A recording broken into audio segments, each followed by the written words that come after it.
Oh, hi there. I'm Dave Rothenberg, and this is Dave Rothenberg's Giants Obsession. And oh, do we have a show planned for you today? Look at this. I have a rundown and everything right in front of me. I'm very excited about it. I'm supposed to say hello to everyone. So, hi, everyone.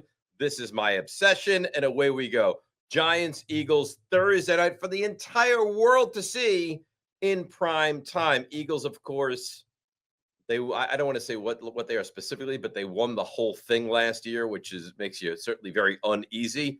But we do have a lot to do. My buddy Jordan Raanan is going to join us in about 15 minutes from right now. We'll go through like the Mount Rushmore segment that we do now. We have a creative one today.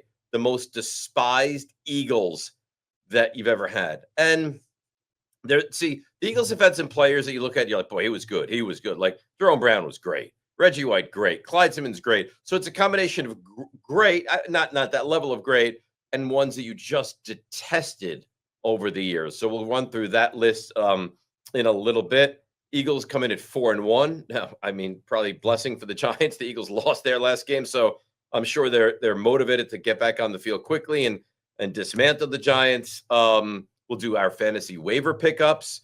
We'll do Jackson Dart against this Eagles defense, get into that a little bit. We will get into the Mount Rushmore, like I said, of most hated Eagles. Prediction time, 3 things that I think will happen in this game.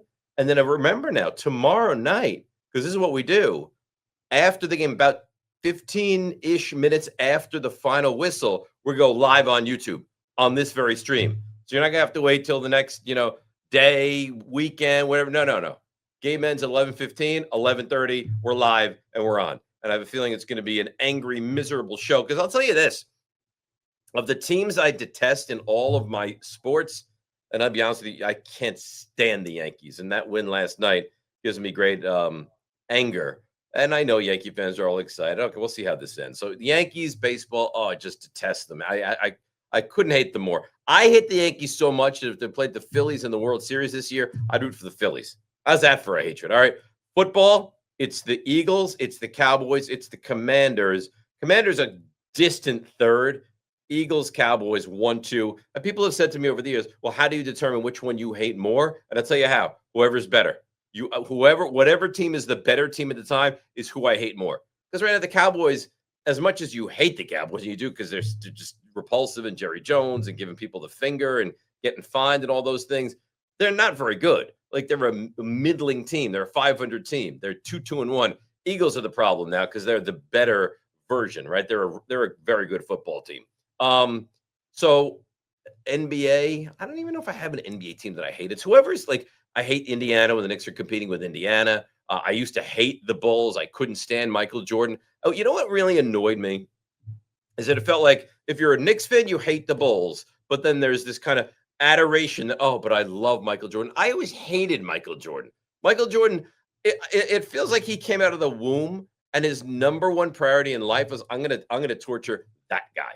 He tortured me. I'm a Georgetown Hoyas fan, right? So 82, Jordan, the shot from the corner. Then he goes to the Bulls and he tortures the Knicks. My whole life, I hated Jordan. And I never really understood why there were Knicks fans who were like, yeah, I hate the Bulls, but man, I love Jordan. I hated him so much. And then hockey, the Islanders are just, I mean, I'm from Long Island and I've been a Rangers fan since I'm a little kid. The Islanders are winning cup after cup after cup. So I've always hated them. So those are kind of we can do that one day, maybe my Mount Rushmore of most hated teams around all of my sports. And then for college basketball, because of Jordan, because of that 82 championship game, I took a tremendous disdain for them. And I've always hated North Carolina basketball. So we'll get into the Eagles. We'll kind of analyze what they are. Like I mentioned, fantasy waiver wire pickups, Mount Rushmore of most despised Eagles, Jordan Raanan, my predictions. So there's a lot going on. I want to remind you now, okay? You can follow and comment on our Twitter. It says X here, but X is so lame. It's still Twitter to me. And then you have a chance if you put a comment or question up there to be mentioned on Friday's stream. So that's cool. If you want your comments, this is very important, vitally important. You want your comments read out on our live YouTube stream. You can now super chat. And we would say super thanks if you do super chat. And what this does is it helps support the channel.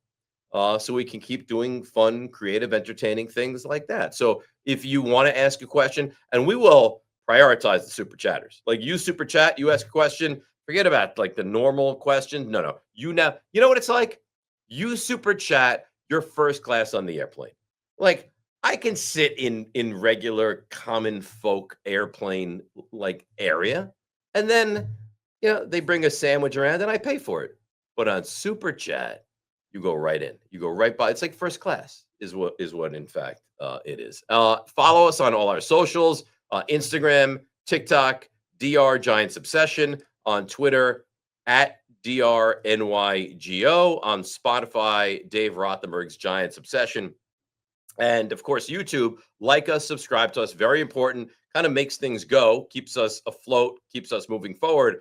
Coming into this show at this very moment, 1,359 subscribers. We're on a real concerted effort to get to 5,000. And I talked to Steve, one of my producers, about this moments before the show. At 5,000, we will bring in a professional face painter to paint Steve's face live during a show. You know what we might do?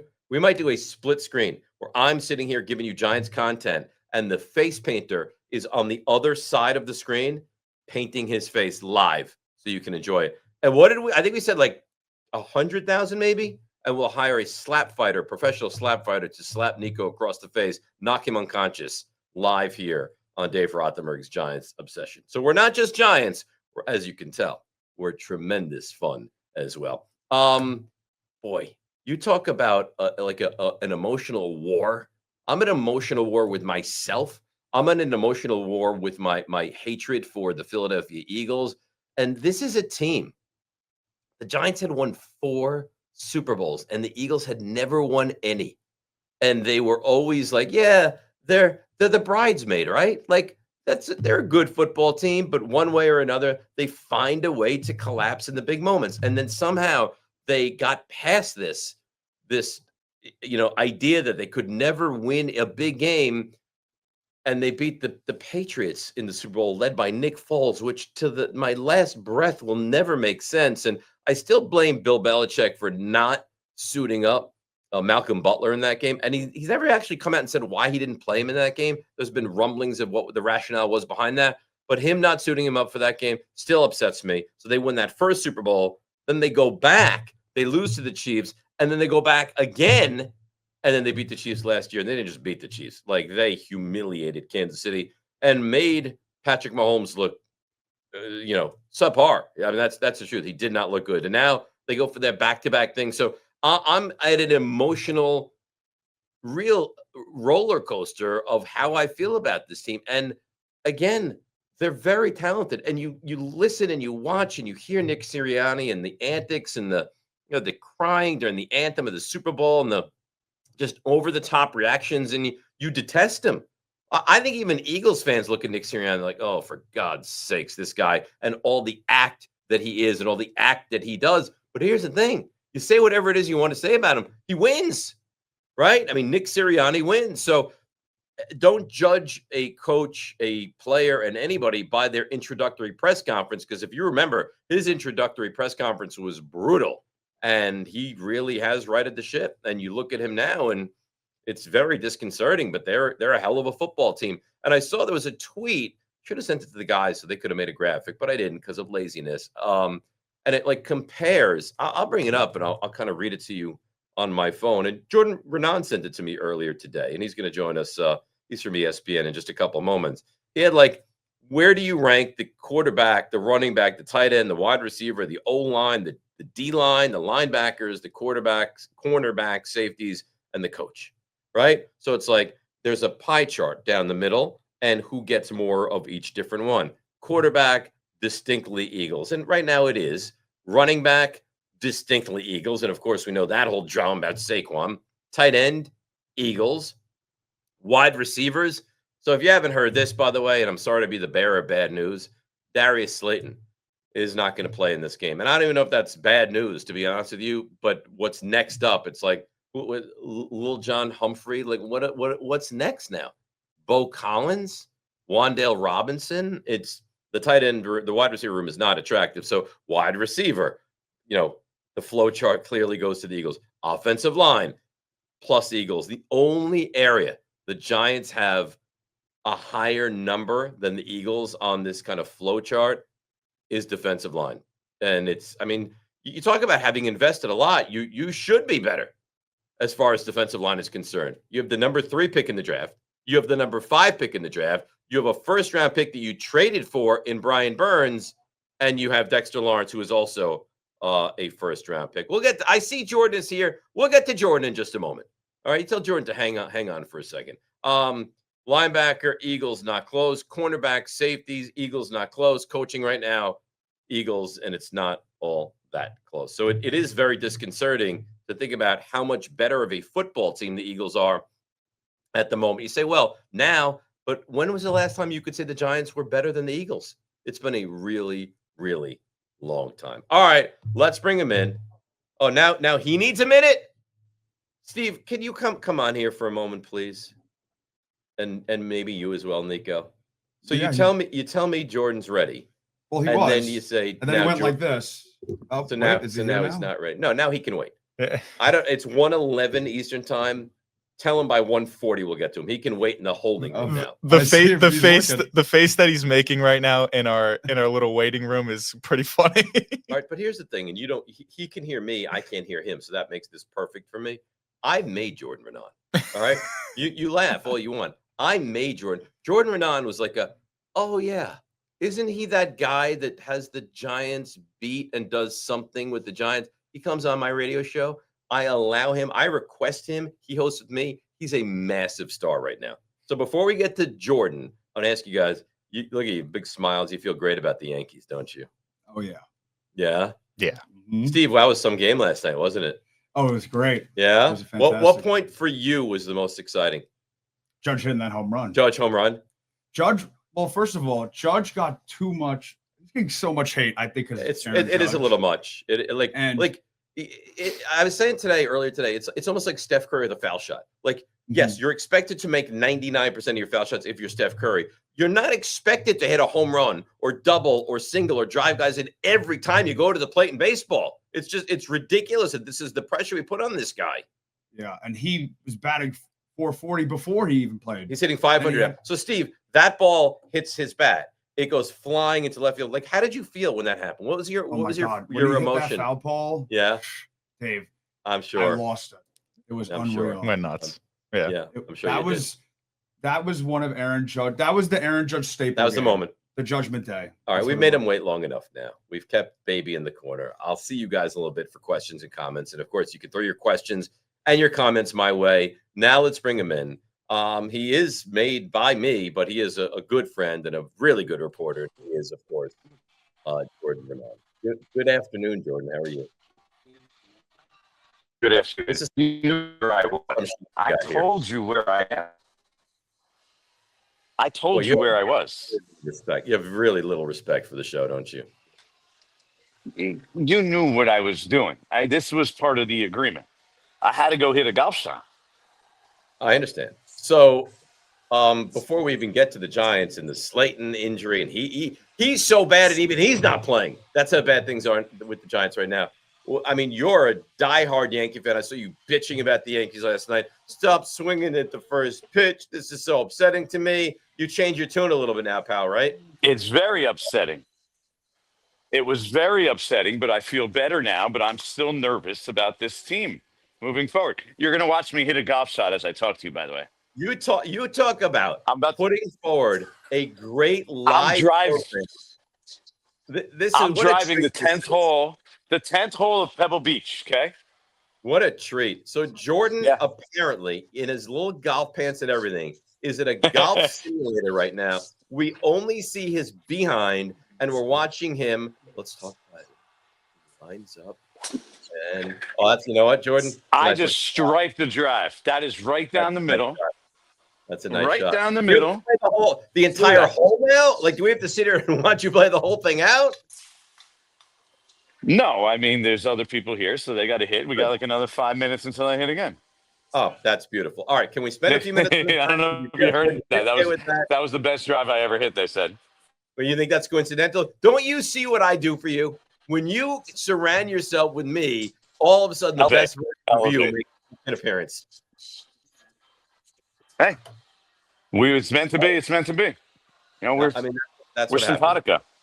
All right, so let me ask you. So let me say this: you're very hard on Darius Slayton. I know he played terrible, and he's had bad games. He's had bad games before, but he could do something. I can't stand Darius Slayton. This is going well. I can't even tell you, put into words how I feel about Darius Slayton. I can't stand him. Does he even hear? Now we lost Raanan. Great. That's just terrific. All right, so we'll attempt to bring him back at some point, but boy, oh boy, this. Paul, I don't know what to tell you. I'm trying to hit decline. I'm trying to hit decline. I got another call. You want to do a conference? We want to do like a big conference call? You bring on whoever that was calling you? I don't know who it was. Somebody's spamming me. All right. So you say I dislike Darius Slayton? No. And I'll go and part of it's not even his fault, Jordan. I'll tell you why. The guy's making Saquon Barkley's money. He's making exactly what you are paying him. You would have been able to keep Saquon had you chosen to do so. Not his fault, though. That's not his fault, but that's how I feel. That's mediocre. That's mediocre. That's mediocre wide receiver money. Darnell Mooney money. Like that. Like mediocre wide receivers make that money nowadays. Like that's what it is. Great. Well, so you're not going to have him. So how is that going to work offensively? Who's going to replace his snaps? Yeah, I mean, I think we're going to see a lot of two tight ends again, like we saw the other day. Daniel Bellinger had a strong game, and Theo Johnson scored touchdowns. Like they don't have a lot at the receiver position. It's going to be Wandell Robinson in the slot. You're going to have Jalen Hyatt and Bo Collins, and they did nothing. And you're going to have little Jordan Humphrey brought up as and another body, Gunnar Olszewski. Like there's not much there. I mean, it is what it is, and that's the thing, Dave. When you go into this game, I can say this pretty confidently. You look at the Giants' offense compared to the Eagles' offense. The Eagles are better at all 11 positions. Every single one. Every single one. Like that's bad. That's really bad. Well, you don't need to tell me it's bad. I know it's bad. I sit there and I live it every single game. So walk me through this at least, okay? It feels like to me the Eagles' offensive line is not as great as it's been. It's been like road grading, and they've been this elite offensive line. It feels like the loss of Becton. I don't know what's going to happen with this Landon Dickerson character, if he's going to play or not. I know he hobbled off the field the other day. Am I wrong to look at it and say, yeah, they are better at every position offensively than the Giants, but they're not as good with their offensive line as they've been? Did we lose them again? I'm right here. I barely hear you, Jordan. Your picture's frozen. You're fading in and out on me. This is not a great job by you right now. You're shooting another golf shot? Dude, you really are. I'm trying to do you a favor. Do me a favor. You're like hijacking. What? You're I'm trying here. You're ruining the show. Can you go to a stable place and give me 5 minutes? It's 1:19. Give me till 1:25, and I'll let you go, and I'll let you hit your next golf shot. This is the last shot. Okay, I'm 228 to the hole. I'm on the 10th at Pebble Beach. I swear to you, I'm gonna strangle you. You are unbelievable. Look at this. We got to look at your ass. Take a shot. I hope you hit it into the bunker. That was a beautiful shot. 215 yards just in front of the green. Great. Is there any chance I could have your attention now for a few moments? So you got me. My buddies are going to finish this hole for me. That's great. Last time you joined us, you had to rush off because your lawn was flooding and the sprinkler guy was there. And now today we're watching you from the rear take golf shots. That's correct. Yes. Fair assessment of the situation. Okay. So my question to you before you had to go back for your part 4 was the offensive line. Is it fair to say the Eagles' offensive line is not as great as we've seen in the past? No, that is fair. I mean, they're not playing as well. Lane Johnson's been banged up. Landon Dickerson's banged up. I don't think he's even going to play. So they're clearly not the same. They haven't run the ball the same. Look at Saquon Barkley's numbers. It says everything. But at the same point, Are you going to doubt that this isn't their get right game, Dave? Oh no, Because not for a second. Saquon Not carried for a it second. 6 times. I He carried know. it 6 times the other day. How many carries do you think he gets this game? 23. He'll have If I 23 give you, carries. Yeah, go on. Give me an over under. You're gonna give me an over under?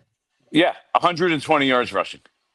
Right there. I would say he goes under 120, but probably over 100 yards. Yeah, he's gonna go 24 carries for 114 yards, a touchdown, and 4 catches for 57 yards as well. I know what we're getting ourselves into. I absolutely know that. And you could stop laughing. And the thing that makes it so awful is they're coming off, they had a 17-3 lead. They fell apart. The Giants came back. They beat them. For some reason, like it's almost fireable. They gave Saquon 6 carries in the game, 1 time in the second half. You couldn't, if you're an Eagles fan, you couldn't script a better. All right, you want to get right? Let's get right by feeding him the football. And another thing, I don't know what you think it's going to be. A.J. Brown, whatever the over-under with his receptions is, go over on that as well because he's going to have a big game too. You know what I feel like? You tell me. I feel like the Eagles. Okay, AJ Brown and Devontae Smith, they had to make them happy. They were willing to almost sacrifice a game, and like they're in a position where it's like, okay, if we lose the game because we got to get them the ball, it's not a big deal. And I feel like that's kind of what they did last week. And now they're like, okay, now we'll get back to our regular schedule programming here, and we're going against a Giants defense that their weakness is probably one of their weaknesses is stopping the run. So it's like, okay, this is set up well. Short week, just run the ball, don't get fancy. I mean, how do you not view it that way? Oh, I think that's exactly what will happen. They'll come in, they'll take care of business, and they'll get out of Dodge. And the Giants are coming off what was an awful loss, a game they absolutely should have won. What's with the secondary here? I mean, Adebo, they spent a lot of money on him. Newman, I was told, was going to be a better player. Dane Belton, I was told, looked really good so far in training camp. Javon Holland was a really nice player. Deontay Banks is a first-round pick. I mean, Drew Phillips. I mean, this secondary should not be as bad as it is, my friends. No, but it is. And look, I think we have to just chalk up some losses back there. Like Deontay Banks, that one's. Remember the Giants, they already said, you know what? Problems last year with the secondary coach, right? We need to fire the secondary coaches. Okay, now they got new secondary coaches, a different coordinator, right, than originally for Banks, and it's just not happening, right? It's like this one is well past the point of we can make something of this. To me, it's gone. It's at sea. Just consider another loss. You got Banks, you got Evan Neal, you got who's the other big one I'm missing? I don't know. John Michael Schmitz. Who's the other big early first round whiff? Early first. Schmitz hasn't looked good. There's another big one. Well, early no, pick. I don't think you'd look at Neal, Banks, Newman, Schmitz. These picks. Second round Early picks that just aren't looking good. It's absolutely awful. How come they? Go ahead. Yeah, I don't know if it could be fixed. I don't know if it's something that can be fixed, to be honest with you. Like I'm not sure that I think we have to look at it at some point and think, okay, if it wasn't able to be fixed by new coaching, like at what point is it a personnel problem? Like we think these guys are good. Maybe they're not good, Dave. Yeah, maybe they're not good. Well, Deontay Banks looks like he's just not a very good football player. 2 more. Exactly. We'll let you go. Get back to the 15th. Okay, I don't want to hold you up from your golf today. It's the 11th. We're on the 11th. Oh, sorry. Why didn't they do more to prepare to have a like Neighbors is your only weapon on the offensive side of the football, and Wan'Dale Robinson is fine, and Darius Slayton I know was awful last week, but he's fine. Like, why didn't they have more, especially with Jackson Dart in his first year and Dable fighting and Shane fighting for their jobs? Why didn't they try to surround him with more legitimate weapons offensively? I think it's a stubbornness and an overestimation of your own talent. Remember, they said, whoa, we're going to bring back 10 starters, except for the quarterback. It's all Daniel Jones' fault. Point at Daniel Jones. Okay. By the way, he's in the MVP running right now. Okay. Let's be fair. Like, that's what Daniel Jones is right now. They said, we're going to bring back the 10 guys. The quarterback was holding everyone back. Wan'Dale's better than everybody thinks. Jalen Hyatt's better than everybody thinks. Johnson's better than everybody thinks. Well, guess what? They are what we thought. They're okay players. Those guys I just named, Tyrone Tracy, like, they're okay players. They're not high-level players, though. Whether it's quarterback, whether it's Daniel Jones, like they miss, in my interpretation, internal evaluations All were right, off. good. I can't do it anymore. This thing is killing me. I'm done with you. I love you. You know how I feel about you. But I can't continue to I tried. driving range. You did your best. You're a great human being, humanitarian, and I'll talk to I you tried. soon. I tried. Goodbye. Good. That's it. I'm done with it. I can't deal with that. All right. Well, thanks to Jordan for giving every effort. And he's elite, but today was kind of a slog and a struggle. So this is where we are. I mean, but it makes sense because why would anything Giants related at all go well, right? Like the show should have hiccups. The offensive line has hiccups. The injury front, the quarterback front, the fumbling front from the other day, right? They turned the ball over 5 consecutive possessions, and we just did that as well. Like this show is mirroring what the Giants are and what the Giants look to be. And how can you win a game? You just heard Jordan say it, that all 11 players on the Eagles offense is better than every 11 players and every single individual player on the Giants offense. How are you supposed to win this football game? I mean, the thing to me that I look at, I'm like, wait, really? Is the numbers only 6.5? Like the spread is only 6.5. How is that possible? Philly's coming off an awful loss. I don't think Philly's played great football. They crushed the Giants. They always beat the Giants now. And it's prime time. Saquon barely touched the ball. But again, is Hurts better than Dart? Yeah. Is every member of the offensive line across the board better than the Giants? Yeah. Is A.J. Brown better than, I don't know, Wan'Dale Robinson? Yeah. Is Devontae Smith better than little Jordan Humphrey? Yeah. Is Dallas Goedert better than Theo Johnson? Yes. Like, is Jalen Hurts better than Jackson Dart? Yes. It's every position. It's just, and the Eagles defense is really good. I mean, the Giants may have the advantage front four, but that's it. Secondary, Eagles, linebacker, Eagles, coaching, Eagles. How are you supposed to win this game? And I know that you could say the same thing about the Giants and the Chargers from a couple weeks ago. Right? They're better across the board, and somehow the Giants won.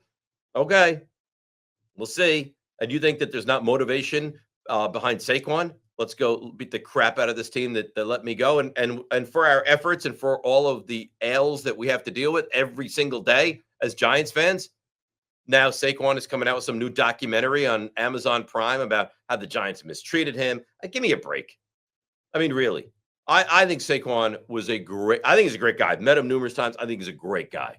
But this idea of they treated me so poorly. I mean, give me a break. You're playing in the NFL. You're getting whatever $11 million a year. You're getting a signing bonus. You're getting endorsement money. Please let me bust out my little violin. Oh, it's so odd. The Giants moved on from you, and you went and you won a Super Bowl. And now I have to hear this. Oh, it was so awful, and they disrespected me. They didn't treat me properly. Really, give me a break. Nico, you there? Where are you? I'm here, Dave. There you are. I don't know why, but I'm feeling very frustrated today. I could tell, yeah. Yeah, I'm in a very bad mood today because I thought the Yankees were done, and now they're back. Like we have they've been life resurrected. I know that the Giants are going to lose tomorrow. I'm going to have to deal with that. Like driving here at 11:30 when I can't hold my eyes open. I have to drive here and, hey, 30 minutes of Dave Rothenberg's Giants obsession. Like I can think of very few things I'd rather do less than do that. So I'm going to take it out on you right now. How you doing? I'm good. How are you? As you can tell, not great. Not great. So we have questions and comments, I would imagine. Yeah, right? we have a bunch of comments on our fantastic interview with Jordan Raanan. But this one from our very good friend, the Moloko Velasset. Oh, the Moloko Velasset. Very good, very big fan of the show. He's a milk vendor over in Europe, is what he is. Yes, he is. Right. Dave, who is the most important Giant at this point in time? Andrew Thomas? ? Yeah, I think so. Well, it's kind of twofold. It's Andrew Thomas in protecting what is going to be the most important piece for the Giants, right? I think it's fair to say the only thing that you look at and say to yourself, man, I hope this works. Like that you put all your chips into the middle of the table is Jackson Dart, right? Like if Jackson Dart, and this is going to change the entire look of the franchise, whether it's Dable and Shane or they move past those guys. If Jackson Dart is a good NFL quarterback or better, it's going to be so much easier to be a competent team. So what player, even inclusive of, I believe, Malik Neighbors, gives Jackson Dart the best opportunity to be the best version of himself. It's the blind side. It's Andrew Thomas. Because you see what happens when he's not there, it's a train wreck. I mean, you got James Hudson, who's literally having a nervous breakdown against the Cowboys, 4 penalties on 1 drive. And then you have Andrew Thomas, who's the consummate professional and is a terrific player. And it feels like he's getting better as we're moving forward here. So, yes, Thomas, but it's Thomas and what he represents. And what he represents is giving a chance to a guy like Jackson Dart to show you what he's capable of doing. So Yeah, thanks when he's not yeah. in the game, it's almost like it's a way, turnstile. Yeah, it's way worse Yeah, than terrible. how we actually play, on a weekly basis, It's a which isn't great turnstile. at that point, anyways. What else do you have? We have one from Ian Gerald. When Dart was drafted, there was a huge emphasis on him being Dayball's guy. So You can't read. So if he's No, looked at as the quarterback Thank of the you. future, isn't that another knock on Joe Shane? I mean, how many knocks do you have to put on Joe Shane? I mean, yeah, John Michael Schmitz, Deontay Banks, Tyler Nubin, Evan Neal. It goes on with, yes, a million knocks on Joe Shane. But here's the thing. Do you want to move on from the head coach? I do. And I think most Giants fans do. Do you want, if you win 3 games and Dart shows some promise, do you want to move on from the head coach and say, you know what, let's move in a different direction and force Jackson Dart to have to deal with another offense in year 2? I would absolutely do that because it feels to me that Brian Daboll is just not getting things done as the head coach. And it also feels to me like Joe Shane is not succeeding ultimately as a general manager. By the way, when you went to Archbishop Stepinac, which is a high quality school, Yes. did they not teach you to read when you went to school there? I mean, I didn't do well in English class. I didn't do my academics. But I'm not weren't asking you great. to like, hey, can you like conjugate the verb or can you find the adverb in the sentence? All we're asking you to do is read, and for some reason this is flummoxing I've been doing good recently, you have to admit. Well, but you've been doing well recently. I've been doing well Yeah. recently. Steve's dying laughing. Yeah, he should be dying laughing. You're embarrassing yourself. What else do you have? You want more questions and comments? We have some comments on Jordan, but we're gonna skip over those. Don't be mean about Jordan. I mean, he joined us from the golf range. He's got some life, doesn't he? Yeah, Wednesday incredible. afternoon, and this guy had a tee time and was going to talk to us from the course, but then the weather in the tri-state area, he was only able to get to the golf simulator. So thankfully, he joined us from there, and it went swimmingly well. I found it very entertaining. I loved it. When I had to yell at him, we were having a good laugh in the producer room over here. I'm glad. Good. What other comments, questions do you have that people can that you can read that are not That's it for right now. That's it for right now. Yep. Have I told you how you can subscribe to this fine show? You have told me, yes. Well, I'm gonna tell you again. All right, Yeah. you go on the YouTube, right, and you just hit subscribe. That's it. Hit subscribe, hit the notification bell to get notified when we're live and when we post our new videos. And also, new this stream, you can also super chat to get to get your text on screen immediately to Dave, so he can answer your question. So if you want to do that, so we give priority to the super chatters. Absolutely. So, like I said earlier, it's the first class. Like you're flying first class on the Dave Rothenberg Giants Obsession. Yeah. So you step in, you sit down, the seat. Oh, look at that! It reclines all the way back, and we rush champagne over to you. We offer you movies, headsets for free. Like that's the kind of level of. And it goes a step further soon, where we're going to be, maybe incorporating a little bit of membership and joining the obsession here on Dave Rothenberg's Giants Obsession. Is it true that you will take your top off if we have 10 people asking super chat questions? 10 people is a little low for me to take my top off, Dave. Why are you bashful? Yeah, a little high. Well, I mean, I think we're not there yet in our relationship. And what's the number when we hired the professional slap writer to slap you right across the face? It goes down every episode. 10,000. It was at 500,000. Then it was 500,000. It was at 500,000. Then it was at 100,000. We'd be like Mr. Beast if we get to 500,000. I got warned by someone to not do it at all because they will mess me up good. But I'm willing to sacrifice my body for the show. Okay, 10,000. 10,000. 10,000. I mean, come on. Even if you hate me, can we get 20? Well, out 10. 10 is when he shaves his head. No, he shaves his head at 100K. 100K. No, we got to lower our numbers. Our numbers are outrageous. Okay. I'm not shaking my head for 10K. At 5,000, you're painting your face. We agree to that, Steve is Steve? painting his face, All right. yes. I'm going to write this down right here. 5,000, you're painting your face. Yep. Okay. 20,000, you're shaving your head bald, Steve. That's not no way on 20,000. 20,000. I'm 20,000. Shave his head. No hair anyway. How about this? 20,000. Here, We're doing you a favor. I mean, your hair wants off that head anyway. It doesn't want any part of being there. No. 20. I think it's only fair that if 20,000 we shave your head, and at 30,000 I will get slapped by a professional guy. It might mess me up for a couple weeks. It might mess him up. This is gonna mess me up my whole life. I'm gonna be bald. Your hair will grow back in a month. I'm willing to negotiate, and I think this is fair. Okay, I believe this is fair. Instead of you having different benchmarks, we make it one and the same. Oof. At 25,000, we hire the slap fighter to slap you, knock you out live during the show, and in the next show after that, Steve, we will shave your head. Or we could do it simultaneously. All of us on screen. You're watching me get slapped and him getting his head. Too much action. All right, so 5,000 face paint, 25,000 we do the slap and the hair. Okay, sure. Yes. Who says no? Nobody. Oh, you're shaking your head about your hair. I'm gonna get. I might get brain damage. You're gonna get slapped. You got it anyway. You're just we're gonna doing get honestly. slapped. Steve, can I be honest with you for a second? You tell me, can I be? Sure. We're doing you a favor. Okay? Yeah. That hair is on its way out. I know that but I can tell there's widow peaks there. It's not a great look. We're doing you a favor. We're doing you a favor. All right. So let's get back to the Giants and the Eagles. Let's get into the Eagles a little bit. All right.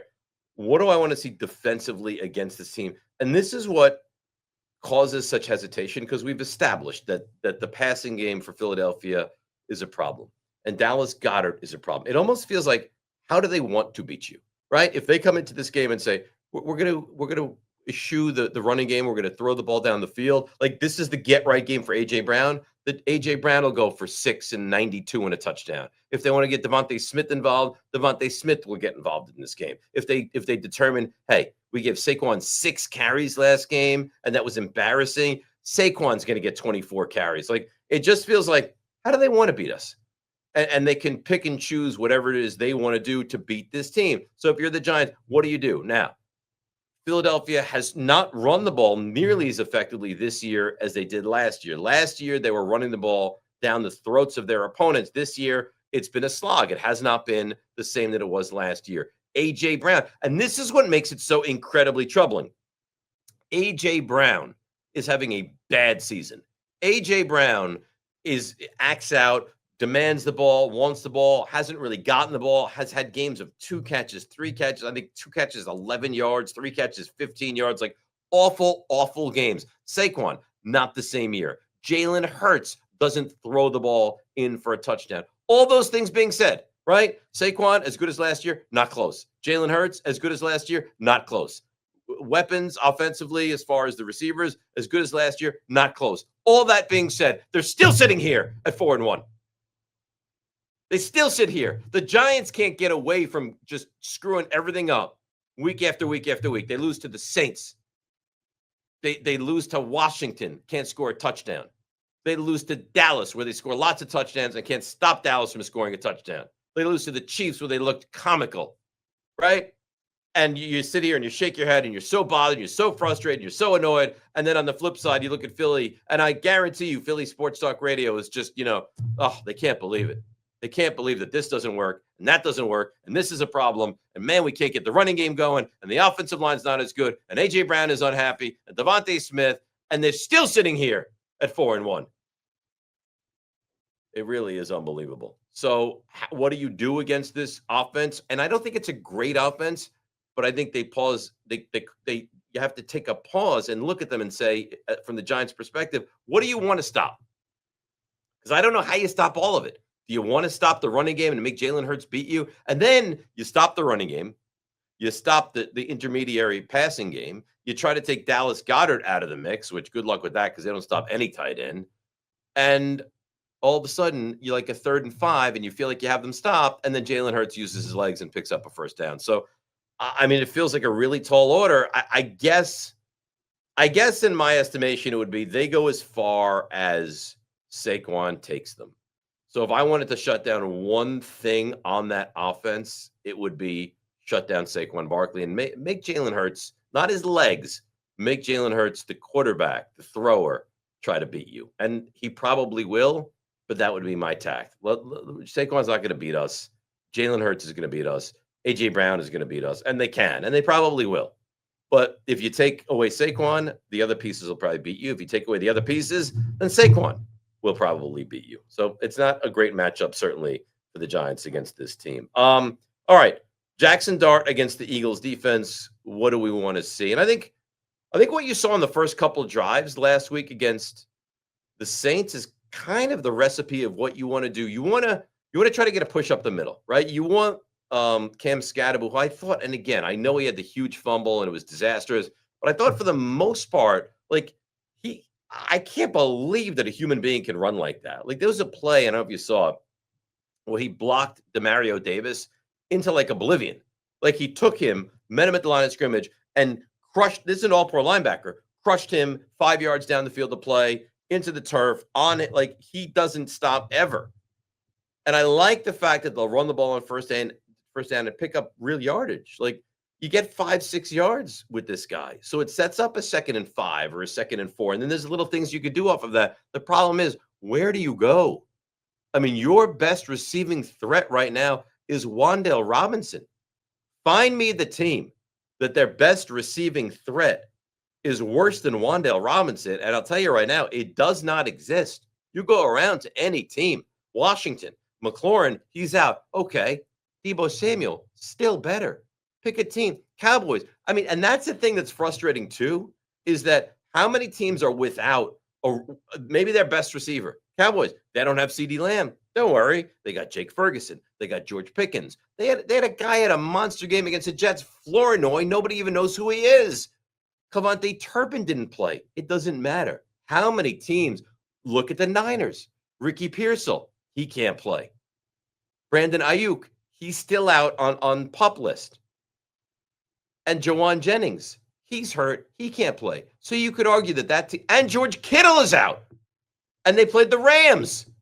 And Kendrick Bourne all of a sudden looks unbelievable. How is it that all these other teams are able to take guys who you're like, ugh, he's nothing, and they make them capable and competent, and yet somehow the Giants can't? How does that happen? Is that coaching? Probably. Is it lack of talent? Probably. I mean, it probably stems from the top of this thing, and it's very frustrating, and it's difficult to watch. But let me get back to what we want to see and what we hope to see from Jackson Dart. I don't think you want to put him in a position where he has to make massive plays, right? Like the Giants are not an explosive offense. So you just kind of want to chunk your way down the field. How do you do that? I'd like to see more Theo Johnson. I thought Daniel Bellinger played well last week. He had a couple of important catches. He uses Cam Scadaboo as a safety blanket, and it sounds like there's a chance that Tyron Tracy's going to play in this game. So hopefully, if that is the case, you can play Tracy and Scadaboo at the same time and try to get the ball into those guys' hands in space. But it's not a great matchup because the Giants just don't have the weapons, and you want to certainly try to use the legs to your advantage of what Jackson Dart's able to do, but you don't want to push it so far that you're putting this kid who you want to see for all season long in peril, and you don't want to see him get hurt. And it was worse against the Chargers than it was against the Saints, but he's constantly taking punishment. And Philadelphia, they'll make sure that he takes a lot of punishment. So that's kind of where I am, where I sit as far as the Giants and what they can and can't do. And I think this is going to be a difficult game for the Giants. Fantasy waiver pickups. We've been really good. I think last week we gave you Rico Dowdle. So I want to revisit this. Darren Waller we gave you, who continues to play well. Throw up, guys, the fantasy waiver pickups, and let's kind of run through this a little bit right now. So I just mentioned Kendrick Bourne and the Niners. Get them.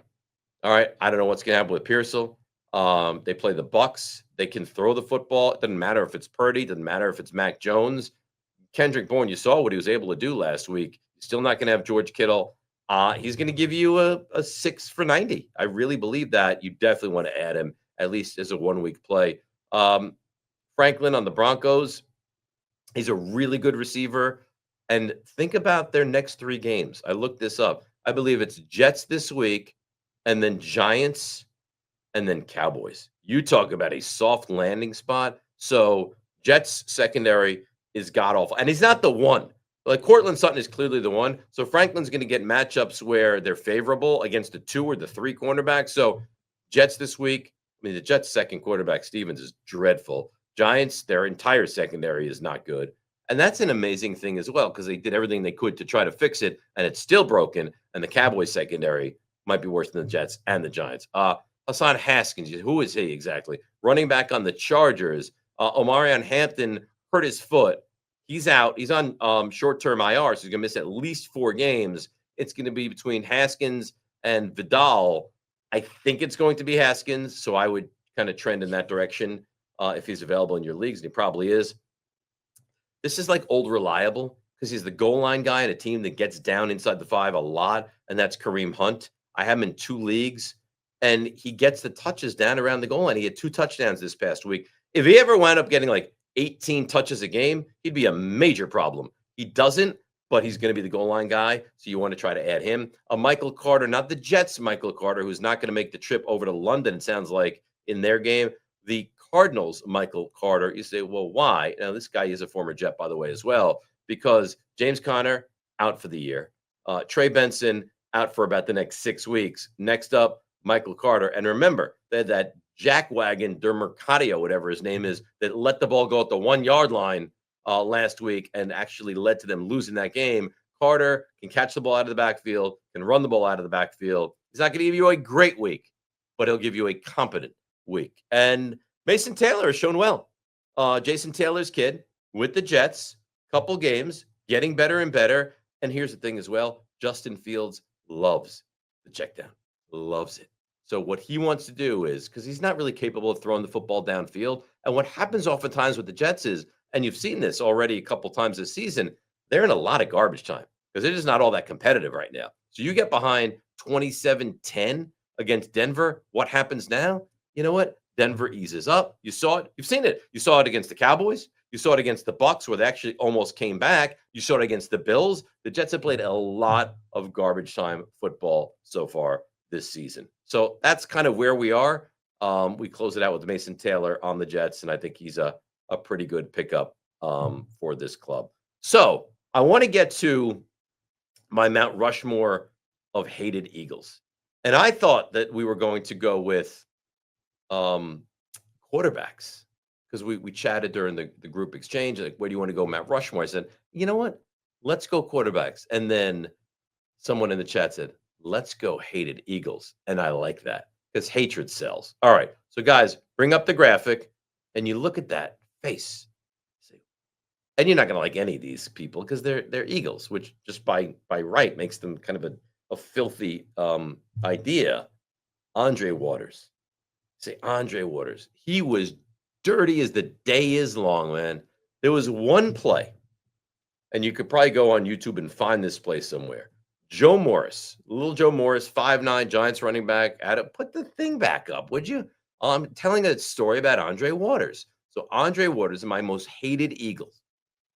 Joe Morris breaks through the defensive front, past the linebackers. He's going to take it to the house, right? So if the end zone is here, Joe Morris, this is the goal line. Joe Morris passes the goal line, takes the ball, is in the back of the end zone, and this we used to call him Dirty Andre Waters, takes him by the shoulder pads, spins him around, and throws him into the back of the end zone. It was such a dirty play, but he was known for plays like that. He was always dirty. We start with Andre Waters. Next up, that's Randall Cunningham. Despised Randall Cunningham. The Giants, 1990. There's a very famous play. And Nico and Steve, I'm giving you these teachable moments. So I want you to go back and watch these, and you'll be quizzed on them on a later date, at a later date. 1990. Giants are 10-0. The next week, they're supposed to take on the Niners. They will take on the Niners, who are also 10-0. And the thought was, Giants have the Eagles. Niners have the Rams. The next week, if both teams win, they'll both be 11-0, and it's a Monday Night Football game. the Giants played the Eagles. There's a very famous video. Next time we talk to Carl Banks, we'll ask him about this.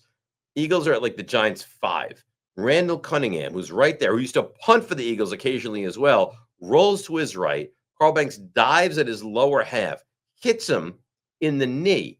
Randall goes sprawling out, but is able to put his hand on the turf, preventing his knee from going down, somehow propels himself up. He rolls to the right, hits, I don't remember who the receiver was, touchdown. Giants lost that game. Rams beat the Niners, so the potential undefeated matchup is no more for either side. Both teams have a loss. Now, they played the next week. Giants lost that game 7-3. But here's the rub. The Giants beat the Niners in the playoffs and then beat the Bills in the Super Bowl. So you hate Randall and you hate that play, but the Giants did get the last laugh. All right, next up, show them. You look at it and you say, who is this guy? This is Vi Sikahema. I couldn't stand this guy. I detested him. Vi Sikahema was like a third down scat back and a punt and kickoff returner. And there was one time, and there's another thing you guys can check out on the internet. He caught the ball, dices through the Giants defense, scores a touchdown off the punt return, and now starts doing body work on the goalpost, on like the stanchion of the goalpost. He's throwing jabs and right hooks and now taking like boxing practice against the padded area of the goalpost. In Giant Stadium, I have to watch Vi Sikahema do that. And then lastly, and you'll remember this game, I think this guy coaches in like Division I AA football right now. I think Michael Vick is at like Norfolk State, and this guy is also coaching in a lower level of college football, and that's Deshaun Jackson. Now, Deshaun Jackson, if you remember, perfected the art of he's got the football, there's no one near him on the field, he's approaching the end zone, and before he crosses the goal line, boop, he drops the ball and lets it out. That happened against the Cowboys. I think it was a Monday night game he did that. And at like the 2-yard line, as he's getting ready to cross the end zone, he throws the ball out of his hands. I don't know why guys do that. Anyhow, Deshaun Jackson gave me one of the most awful, awful, awful Giants memories I've ever had. Giants led 31-10 at home over the Eagles. Fourth quarter, 31-17, 31-24, 31-31. 3 seconds to go. I don't even remember the name. Matt Dodge was either a rookie or second-year punter from East Carolina. And Tom Coughlin told him, got in his face before the punt, kick this ball out of bounds. He decides to kick the ball right down the middle. Tie game, 31 apiece. Deshaun Jackson, well, you guys can watch this. This is as true as the day is long. Ball in his arms, drops it, picks it up, runs through the Giants special teams unit, scores a touchdown for a walk-off punt return loss.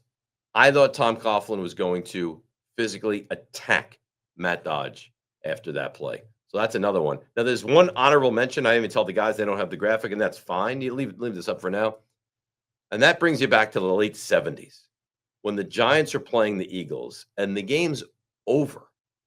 And I know that this is a very famous play. This is even before the knee started being something that was done. So the Giants are up. And all they have to do, Nico and Steve, is take a knee.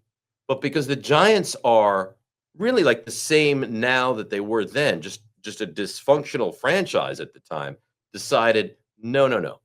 We're going to have our quarterback, Joe Pisarcik, turn and do like a spin and hand it to Larry Zonka. Well, that went exactly as you would expect it to go. He turns, hands it off. There's a mishap with the handoff. The ball's on the turf. Herm Edwards, of course, of ESPN fame and Chiefs fame and Jets fame and Eagles fame back in this moment, scoops it, takes it to the house, touchdown, and in only the way the Giants could lose, they lost. And that is now known as the miracle at the Meadowlands. And as awful as that was, and it was absolutely awful, the one thing I'll say is there was a positive that came out of that. The Giants fired the offensive coordinator the next day. They cleaned house at the end of the year. And then they hired George Young as the GM, who drafted Phil Simms in 1979, hired Bill Parcells as head coach in 82. And oh, by the way, drafted a guy by the name of Lawrence Taylor in 1981. And then Carl Banks in 1984. So you had the depths of how bad it got, but that also buoyed the Giants to become what they did become. So that's my Mount Rushmore of just hated, despised, repulsive Philadelphia Eagles. All right, 3 predictions for this game. Here we go. We'll bring them up now. We talked about this with Jordan Raanan. I don't know why you guys have this photo of me where I look like I'm like half dead and I'm wearing this like Swami hat, but I digress. Saquon is going to touch the ball 20 plus times because you have to. And because they when a team, when really any team goes so far and away to not do what you're supposed to do, and it's a big talking point all week, now you go in the opposite direction. Saquon with 6 carries is fireable. Saquon will have 20 plus carries this week against the Giants. A.J. Brown has barely touched the ball this year. Isn't it amazing to think that the running game's not very good? A.J. Brown is really unhappy. Jalen Hurts has not thrown well this year and has gone games where he doesn't even throw past the line of scrimmage, and they still sit here at 4-1. A.J. Brown will, I feel confident saying, will have 6 plus catches. And I don't know why I feel this, but sometimes you just get a gut feeling. This will be a 1-score game in the fourth quarter. Now, I guess technically that means the Giants will be within 8 points at some point during the fourth quarter. I mean, coming off that loss, and the Giants offensively moved the football against New Orleans. I think they try to play close to the vest. I think they try to play field position. It's a nationally televised game. I think that the Giants get their A-plus effort, which won't be enough to win, but I'm thinking just maybe enough to keep this game 1 score into the fourth quarter. Nico, Steve, are there any other questions and or comments that we need to get to from the masses that are listening right now? A lot of people guessed your the Herm Edwards thing right before you were even saying it, which is cool. So they kind of got ahead of you on that. One of the most horrendous moments of my life is kind of cool for the people watching this show. That's really uplifting. We have a comment here from Mike Bove. Who to keep, Troy Franklin or Josh Downs? Well, Alec Pierce is out for the Colts. I think Franklin has the higher upside, so I would go with Franklin. The thing that gives me pause is Downs plays in a controlled environment in Indianapolis. So I like both. If I had to keep one, I would keep Franklin over Downs, but I do like both. We also have one from Greg Turdhaller. I know what that's supposed to mean, but Randall Cunningham gave me tons of childhood Turd hauler. You know what a turd hauler is? Turd hauler. So he just got you. Yeah. Yeah. I got. Randall Cunningham gave me tons of childhood trauma. He gave everybody tons of childhood drama. Randall Cunningham was a real pain in the ass. He really was. And the thing that I always had was like, yeah, they and they had a great front four. Their defense was awesome with Buddy Ryan and Seth Joyner and Andre Waters and Eric Allen and Jerome Brown. And the list goes on and on and on, but they never won. And it was always like, yeah, you're really good. You're really tough, but you never win. And they went to the 81 NFC Championship game, and they beat the Giants, week after week in the 80s, but they never won the whole thing. Now that they've won the whole thing, it really it makes it very difficult. Anything else? No, that's it. We don't have our first super chatter yet. We do not have a first super chatter yet. All right. Well, here's the thing as well. Maybe to come during the post game tomorrow. Probably. You can be our first super chatter. Like that is something. And you know what we might do? We might call the super chat room and name it after this guy for a little while. Like it could be the Mark Bove super chat room here on YouTube. We can do whatever we want. We could. That's the beauty of this show. So again, like us, subscribe to us. It's very easy. We're raising our numbers, and when we get to 25,000, we're going to shave his head, and we're going to have him slapped by a professional slap fighter as well. So what has to happen? The Giants need to figure out a way to keep this game close. Will they? Probably not. But if they do or they don't, we'll still be back tomorrow night to do this all over again. So remember, game ends. You could stopwatch. 15 minutes after the final whistle, we'll be live on the air. We'll take your interaction. Oh, there we go. Is that the first one? And there's another one. I am Jarrell. Says, go Giants. ML True Crime. He didn't even have a comment, but he wants us to know that he's there. So I am Jarrell is the first person. Actually, ML True Crime was the first person to come in. No, because he's family. It doesn't count. There's nepotism there. He did it because it's your brother. No, I am Jarrell back up there. I am Jarrell. Go Giants. I think we all echo those sentiments. Go Giants. So again, game ends tomorrow night, 15 minutes after. We hop on here and we react to it together. So have a great rest of your Wednesday. Have a great Thursday leading up to the game.